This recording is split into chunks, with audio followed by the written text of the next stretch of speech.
ان اللہ کان علی کل شیء شہیدا، یقیناً اللہ تعالیٰ ہر چیز پر گواہ ہے۔ اب آئی ہے وہ آیت، اصل میں کانٹے دار آیت جو ہے، جو عورتوں کے حلق سے بہت مشکل سے اترتی ہے، کانٹا بن کر اٹک جاتی ہے۔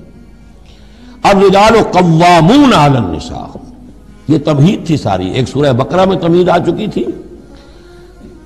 علیہن لہن مثل الذی علیہن بالمعروف وللرجال علیہن درجہ، یہ کہہ کے بات چھوڑ دی۔ آگے آئے لا تتمنوا ما فضل اللہ بعضهم علی بعض، اور مزید اس کے لیے ذہنی جو ہے تیاری کر دی۔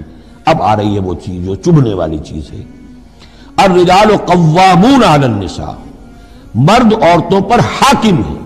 یہ میں ترجمہ زور دے کر رہا ہوں۔ یہ قامہ جو ہے، قامہ جب علا کے ساتھ آئے گا تو کچھ اور معنی ہوں گے، قامہ بے کے ساتھ آئے گا کچھ اور معنی ہوں گے۔ قامہ بے کسی شے کو قائم کرنا، کونوا قوامین بالقسط، اسی سورہ مبارکہ میں آیت آ جائے گی، کونوا قوامین بالقسط، عدل کو قائم کرنے والے بن کر کھڑے ہو جاؤ۔ قامہ علا، کسی کے اوپر، سر پر مسلط ہونا، یہ ہے گویا کہ ایک درجہ حاکمیت ہے۔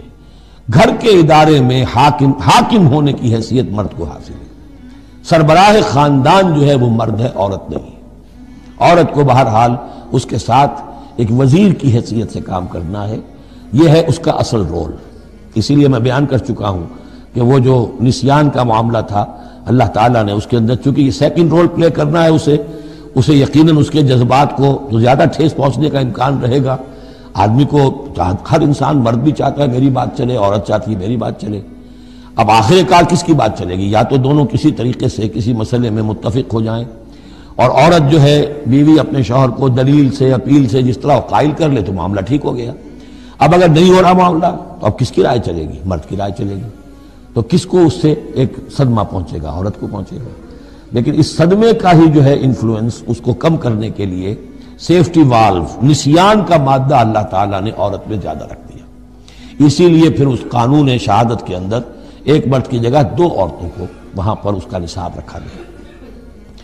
الرجال قوامون علی النساء بما فضل اللہ بعضهم علی بعض۔ اب یہ دوسری بات ہے کہ اگر وہ شوہر حاکم ہو کر ظلم کرتا ہے، ان کے حق ادا نہیں کرتا، تو اللہ کے ہاں بڑی سخت پکڑ ہوگی۔ یہ تو دوسری بات ہے بالکل۔ لیکن یہ کہ جو قانون ہے اسلام کا وہ یہی ہے کہ یہ اختیار دیا گیا، اب آپ اس اختیار کا غلط استعمال کر رہے ہیں، آپ اس کو ظلم کا ذریعہ بنا رہے ہیں، تو اس کی سزا اللہ تعالیٰ کے ہاں آپ کو مل جائے گی۔ بما فضل اللہ بعضهم علی بعض، بسبب اس فضیلت کے جو اللہ نے بعض کو بعض پر دی ہے، وبما انفقوا من اموالہم، اور بسبب اس کے جو وہ خرچ کرتے ہیں اپنے مال۔ اب دیکھیے یہ خرچ کرنے کا معاملہ اسلام میں شادی سے شروع ہو گیا۔ شادی مرد کی بھی ضرورت ہے، عورت کی بھی ضرورت ہے، لیکن مرد مہر دیتا ہے، عورت مہر وصول کرتی ہے۔ تو جو خرچ کرنے والا ہے اب اس کی ایک حیثیت دوسری ہو گئی۔ پھر گھر میں اس کا نان نفقہ پورا جو ہے، اس کا خرچہ، اس کی ذمہ داری، اس کو سپورٹ کرنا شوہر کے اوپر ہے، تو اب وہ مال خرچ کر رہے ہیں۔ بما انفقوا من اموالہم، فالصالحات، تو نیک بیویاں کون ہیں؟ جو کہ ایک یوں سمجھیے قرآن کے نزدیک ایک عورت کا جو اچھا کردار ہونا چاہیے، ایک خاتون خانہ کی جو بہترین روش ہونی چاہیے، وہ یہاں 3 الفاظ میں آئی ہے۔ فالصالحات، نیک بیویاں قانتات، ایک تو فرما بردار ہوتی ہیں، شوہروں کی فرما بردار۔ حافظات للغیب، غیب میں حفاظت کرنے والیاں، یعنی ظاہر بات ہے کہ مال ہے کسی کا تو گھر میں ہے، وہ تو کام پہ چلا گیا ہے، اب وہ کس کی حفاظت میں ہے؟ بیوی کی حفاظت میں ہے۔ اسی طرح اب بیوی کی جو عصمت ہے وہ در حقیقت مرد کی عزت ہے، اب وہ اس کی عزت کی حفاظت کرے اس کی غیر موجودگی میں۔ اسی طرح مرد کے راز ہوتے ہیں، سب سے زیادہ بڑھ کر جو ہے رازدان وہ تو بیوی ہوتی ہے۔ تو 3 اعتبارات سے حافظات للغیب، حافظات للغیب، غیب میں حفاظت کرنے والیاں، حفاظت کرنے والیاں شوہر کے مال کی، شوہر کے رازوں کی، اور شوہر کی عزت کی۔ بما حفظ اللہ، اللہ کی حفاظت سے، حفاظت ہے تو اللہ کی، لیکن جیسے رازق اللہ ہے لیکن کام تو انسان کو کرنا پڑتا ہے، رزق کمانا پڑتا ہے۔ واللاتی تخافون نشوزہن، اور وہ خواتین کے جن کے بارے میں تمہیں اندیشہ ہو جائے ان کے اندر سرکشی کا، ضد ہے، ہٹ درمی ہے، بات نہیں مان رہی ہے، اپنی بات منوانی ہے، کسی نہ کسی طریقے سے گھر کی فضا خراب کی ہوئی ہے، یہ ہے نشوز۔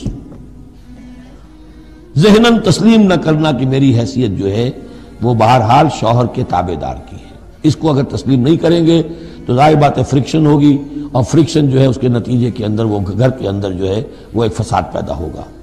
واللاتی تخافون نشوزہن فعظوہن، تو ان کو پہلے تو نصیحت کرو. واہجروہن فی المضاجع، دوسرے تنبیہ کے طور پر ان سے تعلق اپنے بستر علیحدہ کر لو اور ان کے ساتھ وہ تعلق ذل و شو جو ہے کچھ عرصے کے لیے بند کر دو. وَاضْرِبُوهُنَّ، اس پر بھی ٹھیک نہ ہو تو انہیں مارنے کی بھی اجازت ہے. اس میں حضور نے جو روکا ہے وہ یہ ہے کہ چہرے پر نہ مارا جائے اور کوئی ایسی مار نہ ہو جس کا مستقل نشان جسم پر پڑے. اب یہ چیزیں اللہ کا کلام ہے، اس کے اندر جو ہے کوئی ہمارے لیے کوئی جھجک نہیں ہے. معاشرتی زندگی کو ٹھیک رکھنے کے لیے اس کی ضرورت پیش آئے تو وہ بھی کرنی ہوتی ہے. فَإِنْ أَطَعْنَكُمْ، پھر اگر وہ تمہاری اطاعت کریں، فَلَا تَبْغُوا عَلَيْهِنَّ سَبِيلًا، تو اب ان پر خامخواہ کی زیادتی کرنا، پچھلے غصے نکالنا، بار بار جو ہے وہ اپنے غصے کا اظہار کرنا، یہ بھی ٹھیک نہیں ہے. ان اللہ کان علیٰ کبیرہ، یقیناً اللہ تعالیٰ بہت بلند ہے، بہت بڑا ہے.